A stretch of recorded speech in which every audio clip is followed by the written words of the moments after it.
What's up, sis? This your girl, Coach NaQuandra at the Purpose Place, and I am. And taking us to Sunday school and vacation Bible school, I would be amen to this day.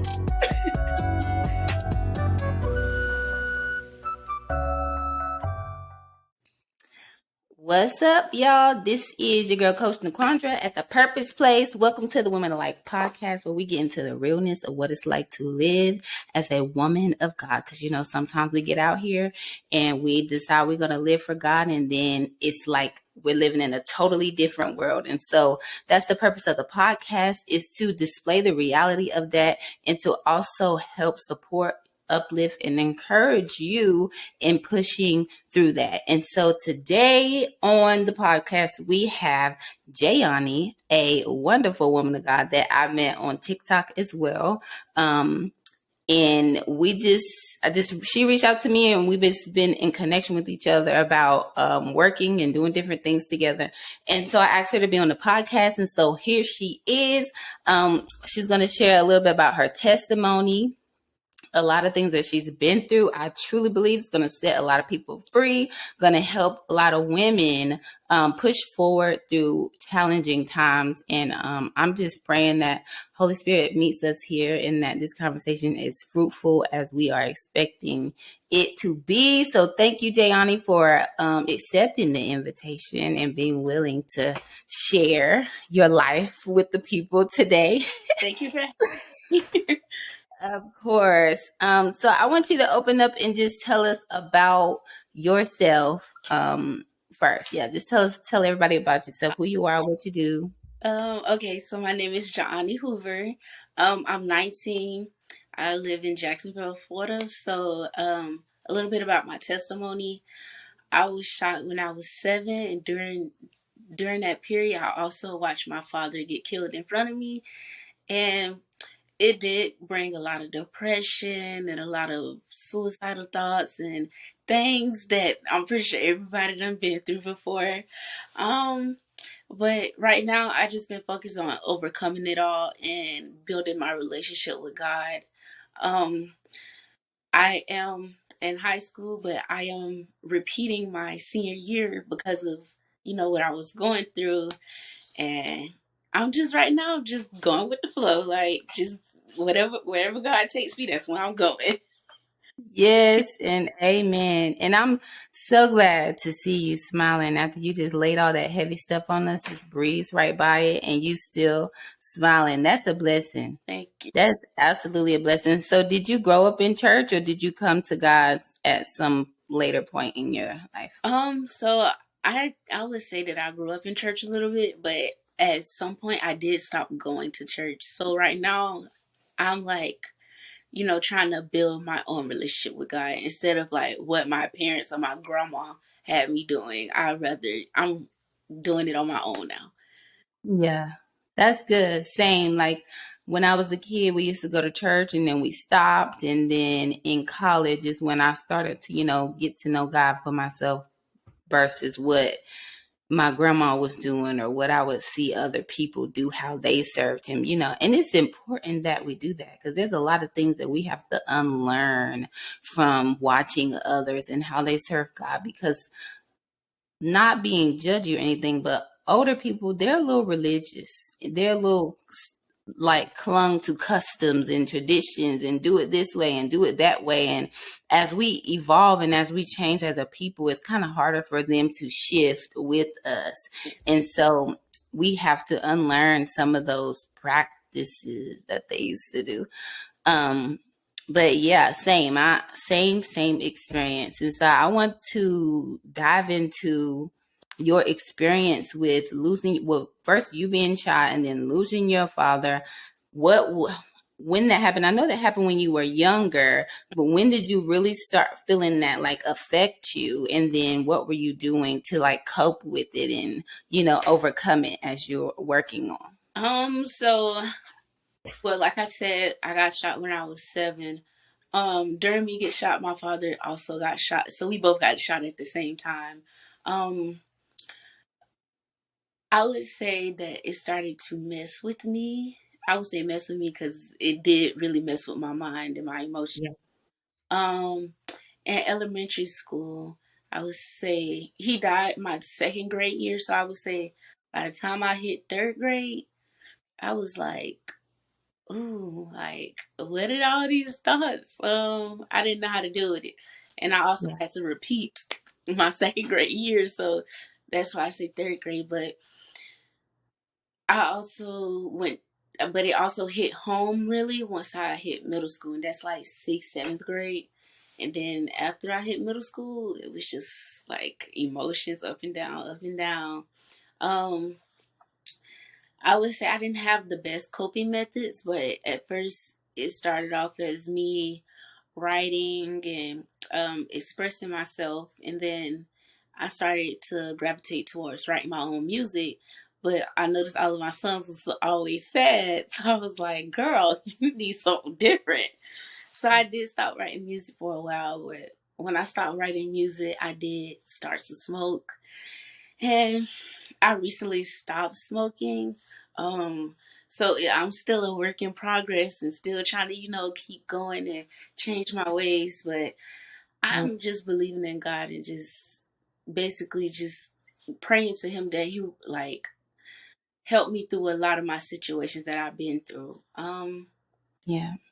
That's pretty much it. Like I don't really do anything as far as like me trying to, get my emotions. Like I said, all I do is write. Now I started to pray. I started to pray. I started to write down my prayers. Instead of me just saying them out loud, I write them down. So that way I feel like I have more of a connection with God. God's actually hear me. And if I ever need to go back and read those things, I can to know how far I came. Yeah. That's ve- That's key right there. That's key. I talk about that a lot of times in my courses about having like receipts and how you say you have your prayers so you can refer back to them to see how far you came. That is a key to life because a lot of time we get into depressive cycles or we get upset or we get triggered by something and we don't have anything to refer back to. And so those receipts that we keep, like your prayers or me, I like make sticky notes and put them everywhere. I use my planner as my form of receipt. So like when I feeling like I'm not doing enough or sad or depressed or whatever, I have these things to affirm that, hey, you are progressing. Hey, you are intentionally working on healing or finding healthy coping mechanisms for the grief and stuff. So girl, that is key.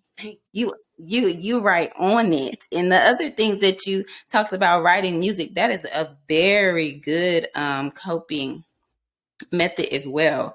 And thank you for being, well, not even thank you. Well, thank you for saying it on the podcast, but that's good that you are bold enough to say out loud, this is what I'm struggling with, and this is what I'm working on getting rid of. Because a lot of times we don't share that, or we be like, I don't know if I should say that because somebody might say something about me. But it's good to be transparent because there's other women who are using weed or they're drinking or they're having sex to cope with what's going on in life. And are timid or unsure if they should even let somebody know that that's what they're doing. And so your willingness to let that flow out of your mouth is definitely going to help someone face that as well.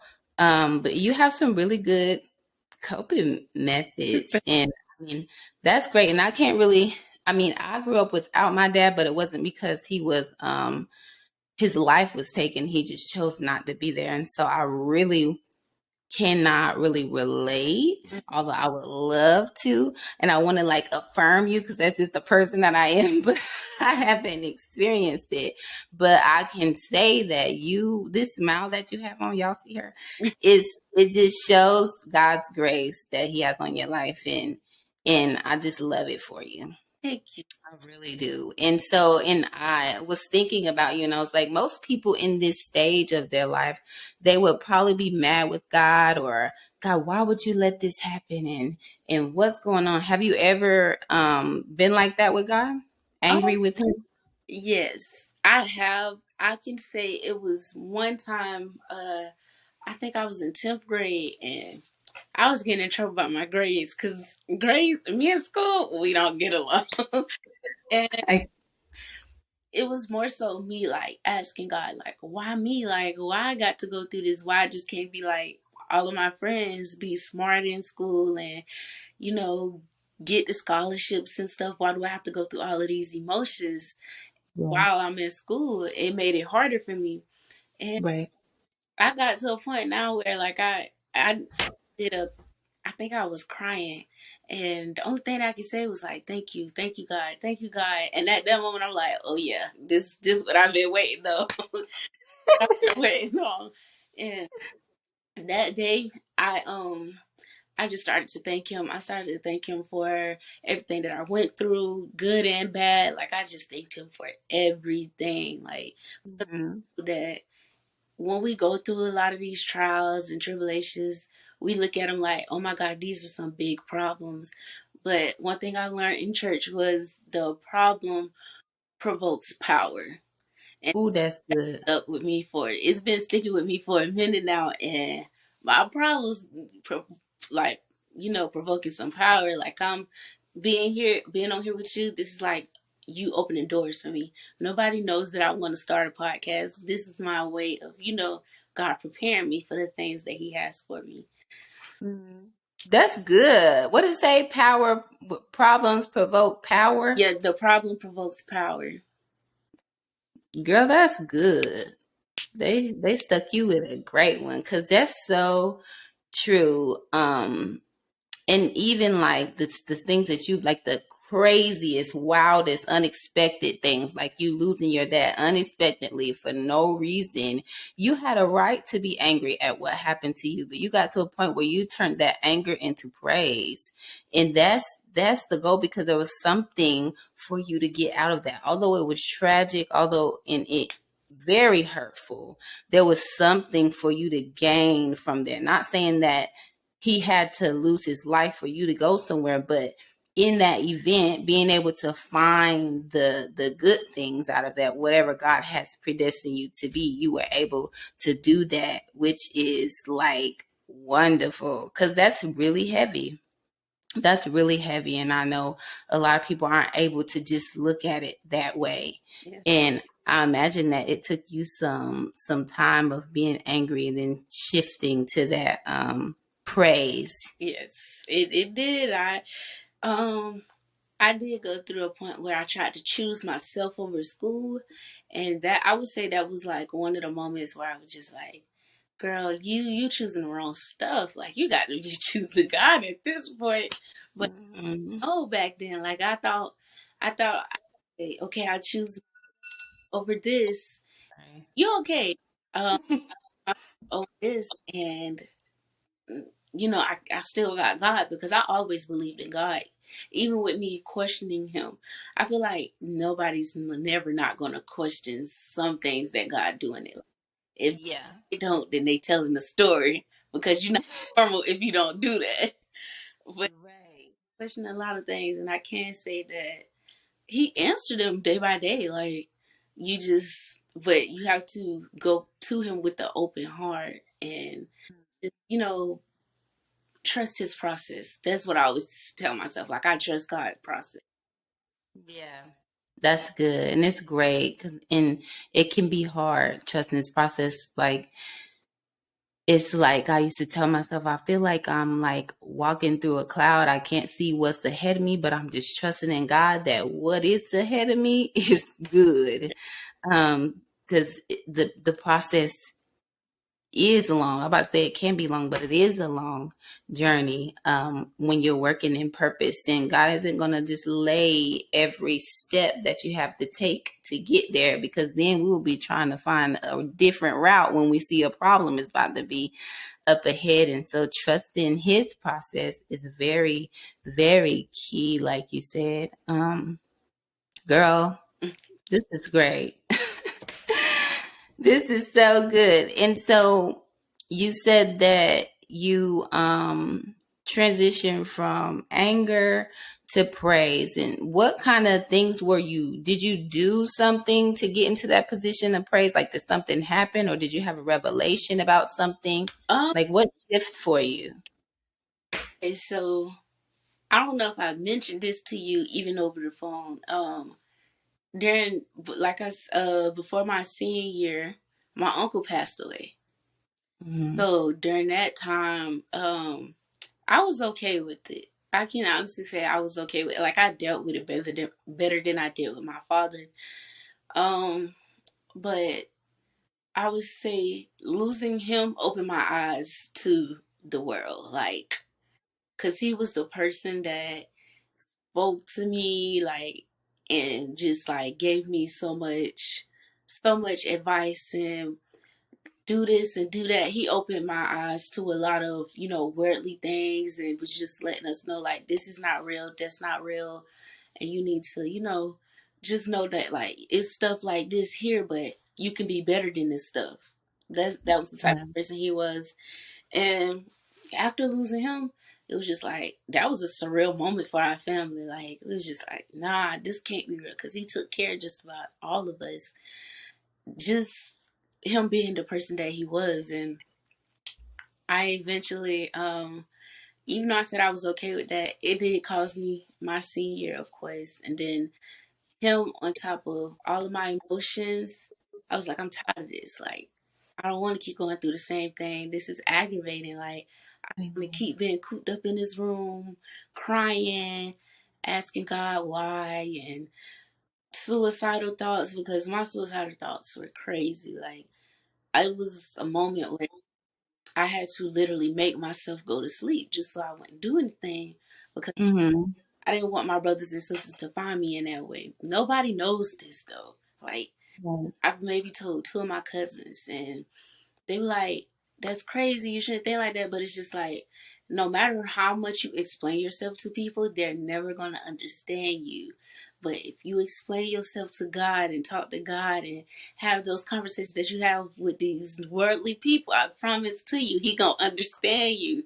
He get it. Yes, like, I had to, for me to like go through what I had to go through just to find that, I was like, I wish I didn't have to do all that. But at the same time, it made me the person who I am. That's why I'm able to smile the way I do. Everybody Yes. know me as like this happy person, but I would rather people know me like this than to know what I have to go through. I don't want nobody to know me really based off my story and what I had to go through. I don't want nobody to look at me differently. Look Yeah. at me. Look at me with this smile. Like, I'm still gonna be Ani at the end of the day, but that him losing him and going through a break as well, that just was like, girl, go and get you some God so you can keep going. Yeah. That's good. So you kind of just got tired of being down and you was like, I got to do something different. Is That's so good. And that'll do it. That'll do it. That's exactly what did it for me. Like, I was tired of trying the same thing in different manners, like smoking won't work and started drinking. That don't work. Go to the club, try this man, try this girl. That don't work. And like, you know what? I'm tired of this. Like, it's time to do something different. Let me give the God that my grandmother introduced me to. Let me give him a try. And of course, he was the answer. And you speaking so much truth to that. You can explain things to your mama, you can tell it to your cousin, you can tell it to your best friend who knows every detail of your life, but nobody will understand you the way that God does. Girl, I got a journal about this. Because it's so real. It is so real. That's so good. And it's great to see how close you are with God, that how your relationship with him is so intimate. And I remember going through my journal from 2017. I have an entry in there and it says, I don't know what this is, but I know the only person that can help me with this is God. The only person that has the answer for me is God. And it's so surreal when you profess that out of your mouth, like, God is the only one who understands me. Your life changes, your faith increases, you start doing other things, you stop allowing other things to happen in your life. It's like the whole trajectory of your life shifts because you now have a firm understanding of who's leading your life and who is going to help you get to your best healthy spiritual self. and not by way of your own strength and what you think is going to work, but what he has for you to do and what he says will work out for you. So that, girl, heavy and wonderful. I know your podcast is gonna boom. Do you already have ideas for it? I honestly, I did create my first episode. I wrote it down and I put it in my little prayer book. So when the time comes, I will start mine. Yes, y'all already know it's gonna boom because you on here dropping gems. I can't wait. I can't wait to put this out because I'm excited for it to bless people who listen to it. Because you're only 19, you already have so much wisdom. Thank you. Like you're being prepared to influence a generation that we ain't never seen. Like so many young people are just so captivated and so involved in living for God, like and wholeheartedly doing it. It's so good to see. And I know that you are going to be a blessing to them people. And I'm excited to have you a part of the Broken to Blessed mentorship group as Thank well. Yes. So that you can share. Because a lot of people go through things like you went through and they don't see a way out. Yeah. They're struggling with changing their anger into praise. They're struggling with finding these healthy coping habits that you have, like writing music and writing down your prayers. They're struggling to find those things, and so you making yourself available is key. And I do believe that you're gonna go forth and just go beyond everything that you thought was gonna happen. God is gonna blow your mind. Thank He is. He is. So I'm looking forward to when you put that out because I'm gonna be subscribed. you. For sure. And y'all, she has her testimony on her YouTube page as well. And I will put that in the description so you can go and listen to her testimony in full detail as well. And so as we wrap up, I want you to share a message of encouragement for women who have experienced a unexpected loss. What would you say right now to uplift them in their spirit, to, keep moving forward and to find those healthy coping habits to help them in their time of grieving? Well, I would like to share this so that y'all can know that we are all the same, really. I have lost a total of probably 5 people in my family in the last 2 or 3 years. That was more than we have ever, like we haven't lost anybody in our family for a long time before that. So it opened our eyes to a lot of things. But what I can say is everybody is not going to be the same when it comes to the path that you take. And you have to learn how to take yourself out of the equation so that way you can become the person that you need to be or want to be. And yes, people are going to look at you a little different. Some may say, oh, you think you this and you think you that, but it's up to you to prove them wrong, not with the things that you say out of your mouth, but with your actions.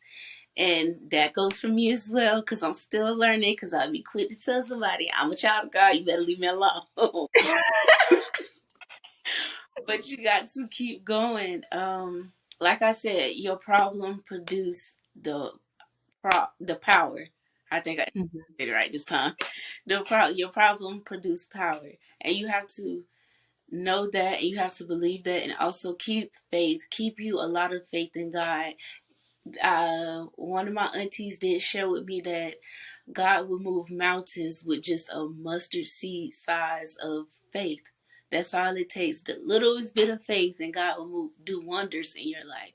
And as you can tell, God is trying to do some wonders in my life. I'm not perfect, but I'm still going. And I want everybody else to do the same thing and just blossom into the person that God wants you to be. Yes, and he is doing wonders in your life. You are a blessing, and you're bright. Like your spirit's bright. Like I'm pretty sure when you with people, like they enjoy being around you. because I'm enjoying this and we're not even in person. So thank you for sharing that. And I second that. Everything she just said. Yes. Set yourself apart and have faith. That mustard seed size of faith will do wonders. It's God said it, and so it is what it is. It's true. It's real. Just try it out. Step inside of your faith. Find those healthy coping habits. Cling to prayer. If you got to write your prayer down, do it. If you got to say your prayer out loud, do it. Whatever you got. If you got to get on the phone with your friend every day and pray, do it. But do what you got to do so that you can stay in alignment with the assignment that God has for you. And that's for all of us. We got to do what we got to do so that we can stay in alignment with the assignment that He has for each and every one of us and eliminate excuses. No more excuses. We're going to go forth. We're going to travail if we have to. We're going to accept blessings as we come, and we're going to glean to grace. Grace is when we do everything that we can do and God does the rest. So just do all that you can do and keep pressing forward. Thank you, Jayani. Am I saying your name right? Is it Jayani? It's pronounced like Johnny. It's Ja'ani. Ja'ani. Okay, Yes. I got it. Thank you, Ja'ani, for coming on tonight. I do appreciate your time, and I am looking forward again to the Broken to Blessed mentorship group because we're going to do that. And again, if you have anything going on, just, let me know. Yes, ma'am. And I'll make myself available. But yes, thank you for being here tonight. I'm excited to schedule this. I just want you to know. And yeah, that's it. I'm talking too much. We talk when I press stop recording. But thank you again. Hey sis, I truly hope that you were blessed by this message. Not even by this message, because this wasn't a message. That's just something I'm used to saying. Let me get my life together. I truly hope that you were blessed by this conversation that I had with Jayani. Like, do you realize Jayani is only, what she said, 18, 19 years old? Sis is filled with wisdom. Sis has assignment. And out of the things that she's experienced, that the things that's happened to her, she chose to scoot closer to God. She chose to rejoice in her time of struggle. You know what I'm saying? When the worst thing that could happen to her happened, and then she's getting older and dealing with the aftereffects of it, she knew to go to God, right? And as she is still growing and overcoming some things, she knows to stay next to God. You know what I'm saying? That is just my prayer for all the young people. All the young people to just get closer to God. When it's good times, get close to God. When times aren't going so well, get close to God. Because He has the answer. Like we talked about, God is the only person. And I don't mean person literally for you people in the back. I'm talking figuratively, that He's the only person that can really understand what it is that you are experiencing and going through. You know what I'm saying? He is the only one who could relate, who can give you the answers that you need. And so you gotta get that in your spirit. And once you get it in your spirit and you understand in your heart and in your mind, your life changes. Because you stop going to those people for things. You know what? You go to God because He has the answers. You stop gossiping so much and you go to God. You stop worrying so much and you go to God more often. I pray this message bless you. If you have not hit subscribe, you need to make sure you subscribe so you can stay connected, because I am connecting with more and more guests, more and more women of God who are striving after God's own heart, who are intently serious about living a life that is pleasing unto Him. And so I encourage you to hit that subscribe button, press the bell so you can be notified when things are uploaded. You can get that good old notification to your phone. And I hope you're enjoying your time at the Purpose Place. I really do. I thank you. I appreciate you. And I just pray God continues to keep His hand hand over your life.